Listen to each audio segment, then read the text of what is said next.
and welcome to another For the Bold episode. It is a Ducati Monster episode. It's kind of like one of those parts chats things, but an essential part of this build, the wheels, what we're going to be doing with wheels. And some of you, in fact a lot of you have been asking me about the 3-spoke wheels that are on it, hoping that I'm not going to be using those. No, I'm not, don't worry. 3 spokes haven't been in fashion since the 90s. In fact, I don't think they were ever in fashion then either. So, wheels. I am going with spoked wheels for this. And how am I going to achieve that? Well, there's a few different routes, but I have a solution. And this is where the parts chat thing comes in. Hubs.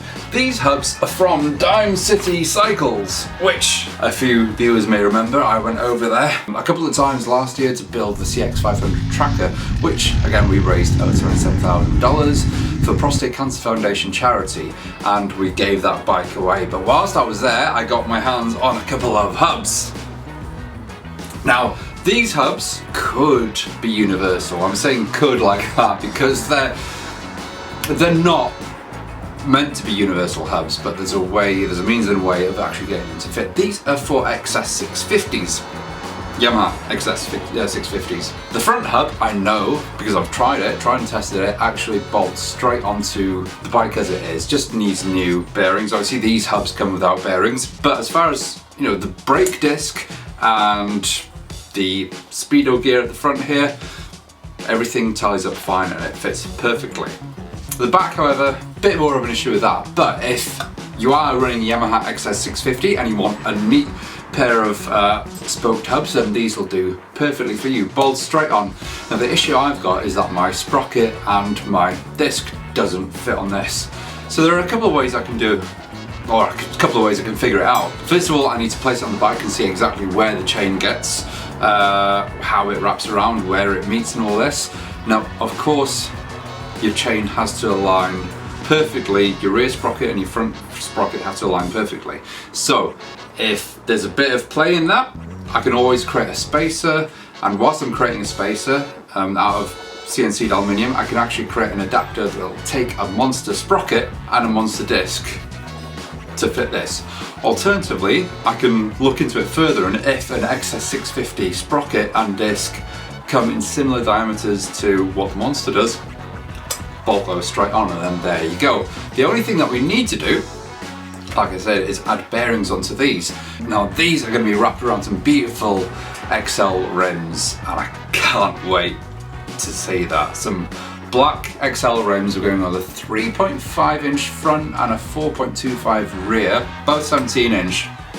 And the guys over XL, I can't recommend this company enough. They have been more than helpful. In fact, so much so that they've kindly said that if I want to send these hubs over to them, they will custom drill me some new hubs that'll fit directly onto this, and they will lace it and true it as well, which again, thank you guys, that's more than I could ever ask. Because of how narrow these are, fitting onto a 4.25 inch width rim, they don't actually have the correct drill holes in that, so it does need a bit of fabrication to make that fit. However, if you are running a narrower rim, then these will do.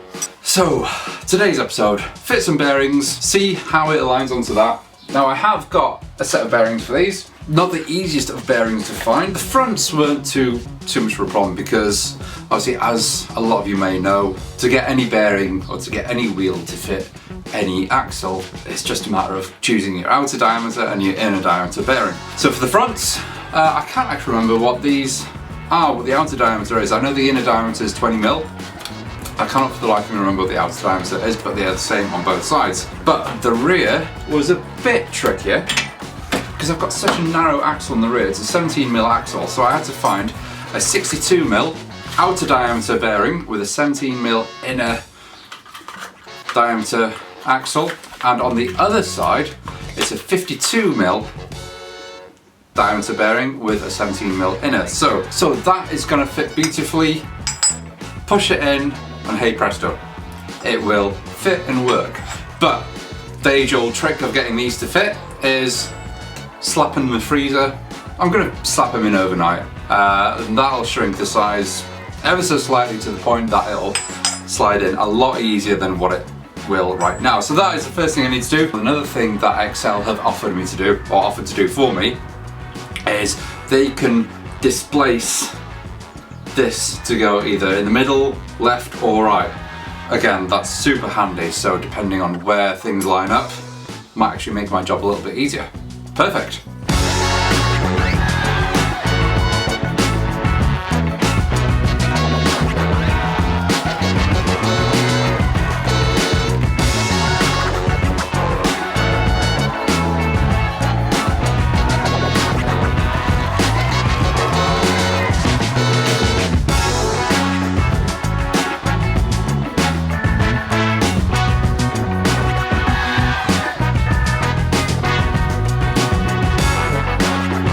And we are back here. So, new bearings in place.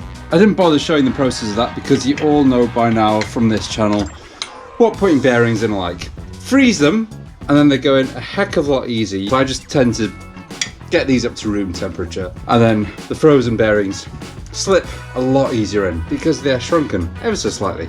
Let's get this into place now. I've got my axle there. That is a 17mm axle. Trying to see how the sprocket side lines up and how the brake disc side lines up, and then I can figure out if I need to have this displaced kind of off center or straight through the middle. Simple job.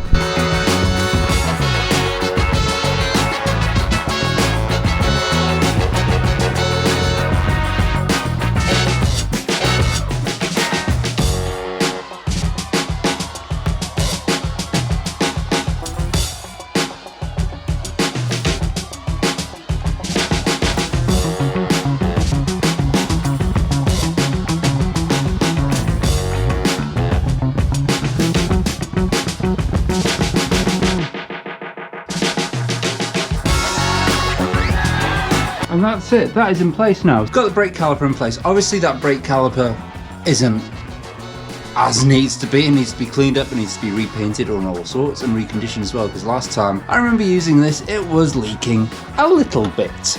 I say a little bit, there was no back brake on it. So I've got this in place now, bearings are working fine, brilliantly as they should do. I can see how this lines up. So simply by eye now, I think that's kind of in the right place. I'll need to create a spacer now. CNC a spacer that'll fit on there, stop it from moving. Same on the other side as well. So I've got about 1.5 inches, possibly 2 inches, on 40mm at a push of a gap there that I need to fill. And from what I can see, if I get the chain, this is as crude as I'm getting at the moment. If I roughly line up my chain, I know it's not the right way. And to be honest, I don't need it to be the right way at the moment. I've got enough wiggle room. So I can see the middle of the wheel will work out fine. So if I take that up to where the sprocket needs to be, I can see that it lines up. It might be a few mil that way or a few mil that way, but nothing that I'm gonna have to compensate this to be offset by from the rim at least. Nothing on that. If I need to bring the sprocket out a little bit from now, I'll use spacers and whatever I need. Same on this side. Sprocket though, on this, is gonna be a bit tricky, and I'll explain why now. So that in place is the rear sprocket. Fits bang on straight. I know that there's not gonna be much shifting that he's doing with that. This is the front sprocket. Sprocket. There's a bit of Sean Connery going on there. This is a front sprocket with the bearings in place, so that spins nicely. The nice thing about this is that it does bolt straight onto the front disc. So that is, if my memory serves me right, the brakes on the right and then the speedo gears are on the left. This is the brake disc, a massive brake disc for the Monster. This is the old one here, but I just want to see if it fits, and it does. So this is the lovely thing about this. It does bolt on straight away, and as you can see, the holes line up as well. So that is a straight fit as far as I'm concerned onto the hub. No work, no jobs, no brackets, no nothing needs doing to that. That is ideal, that is brilliant. So that makes my life a heck of a lot easier, for the front at least. All I need to worry about is potential spacers on each side to stop, as you can see, stop that moving like that. No big deal, I'll have to CNC some spacers. So that is the front. Happy days.